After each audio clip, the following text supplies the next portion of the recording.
करवा चौथ की सभी को शुभकामनाएं। क्या कह रही ज़िंदगी में, मैं ममता तिवारी आप सबसे मुखातिब हूँ। चलो एक बार फिर से अजनबी बन जाएं हम दोनों।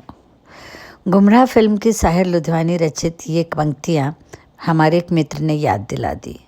हो सकता है आप मेरी बात से इत्तेफाक न रखते हों, पर जो मेरे आसपास हो रहा है, जो मैं महसूस कर रही हूँ, वही सच है। हमारे हम उम्र जोड़े दबे स्वर में आजकल कहते नज़र आते हैं, अब रिश्तों में वो गर्मी नहीं रही। ये भी देख रही हूँ जो कपल एक दूजे के बिना एक कदम आगे नहीं बढ़ाना चाहते थे, अब अपने अपने ग्रुप बना के आनंद लेना चाहते हैं। उनका कहना है कि हम दोनों बैठते हैं तो लड़ाई हो जाती है, इसीलिए या तो वो दोस्तों की भीड़ में रहना चाहते हैं, या लेडीज़ डे आउट या जेंट्स नाइट आउट का चलन शुरू हो चुका है। क्या इतने साल का रिश्ता बासी होने लगा? शहर से बाहर जाना हो तो ग्रुप में जाएंगे, अकेले एक दूजे के साथ नहीं। स्त्रियां थोड़ी ज़्यादा पीड़ित हैं। उनका कहना है, ये बिल्कुल सच्ची बातें हैं जो मैं आपसे कह रही हूँ, उनका कहना है कि पूरे समय खाने में नुक्स निकालते हैं। जिस घर को कभी देखते नहीं थे, अब कहाँ जाले लगे हैं, सफाई नहीं है, ये तुमने क्या पहन रखा है, अपनी उम्र के हिसाब से कपड़े पहना करो, और हाँ, आईने में देखो कितनी मोटी लग रही हो, भले ही खुद बड़ी सी तोन लेकर खुलेआम घूम रहे हैं। रोज़ मेरे पास एक फ़ोन आता है। स्त्रियों का कहना है कि अब हमारी उम्र हो रही है, खाना बनाने घर संभालने में रुचि घट रही है, हम अब बच्चों की जिम्मेदारी से अभी मुक्त हुए हैं, सो स्त्रियां बड़े जोश में हैं, चलो जी कहीं बाहर चलें। और पतिदेव कहते हैं, अब क्या घूमना, घर में ही ठीक है, ज़रा पकौड़े तो तल देना। यकीन नहीं हो रहा ना, पर मैं इन दिनों इन कड़वे सचों को लगातार सुन रही हूँ। शायद इस उम्र में पुरुष बदलाव से डरता है, नॉस्टैल्जिक हो जाता है, अपने बचपन की बातें याद करता है। मेरी सहेली का कहना है, मुझे तो अब अपनी सास की कमी नहीं खलती, वे अब मेरे पति में विराजमान हैं। एक दिन हम और हमारे ग्रुप के लोग बैठकर इसी विषय पर चर्चा कर रहे थे।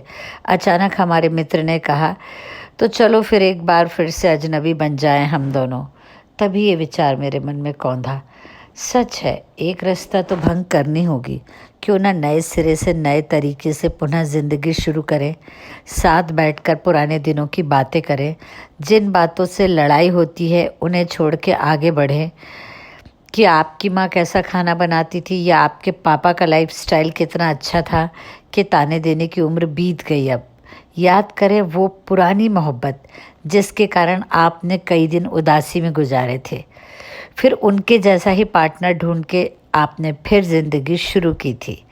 इस मोहब्बत को ज़िंदा रखने के लिए उस मोहब्बत को स्वस्थ मन से कुछ यूँ याद करें कि मूंज की रस्सियों से बुनी चारपाई पे रुई के गद्दे का एहसास, भीगे बोरे में लिपटे कच्चे मटके की सौंधी प्यास, गर्मियों में भागलपुरी चादर की ठंडी छुअन, हरी मिर्ची की तीखी पर मज़ेदार जलन, 2 रुपए वाली कुल्फ़ी की चुस्की, सुबह से उसके नाम की लगातार आती हिचकी, नुक्कड़ से उसका मेरे कमरे की खिड़की को देखना, पंचर के बहाने से साइकिल से उतर रास्ते पे रुकना, लाइब्रेरी की किताबों में प्रेम पत्र का मिलना, मंदिर की सीढ़ियों पे देख फूल सा खिलना, खिड़की में फेंके उन खाली कागज़ों की भाषा मैं खूब पहचानती थी। अब भी कभी कभी वो मीठी यादें दिल को गुदगुदाती हैं, और उसके कारण मेरी शाम तुम्हारे संग और भी रंगीन हो जाती है। तो निकल पड़े एक दूजे का हाथ थामे, जैसे आज ही मिले हों, और मॉर्निंग वॉक पर शेक हैंड करते हुए पूछें सुबह सवेरे, और क्या कह रही है ज़िंदगी। शुक्रिया।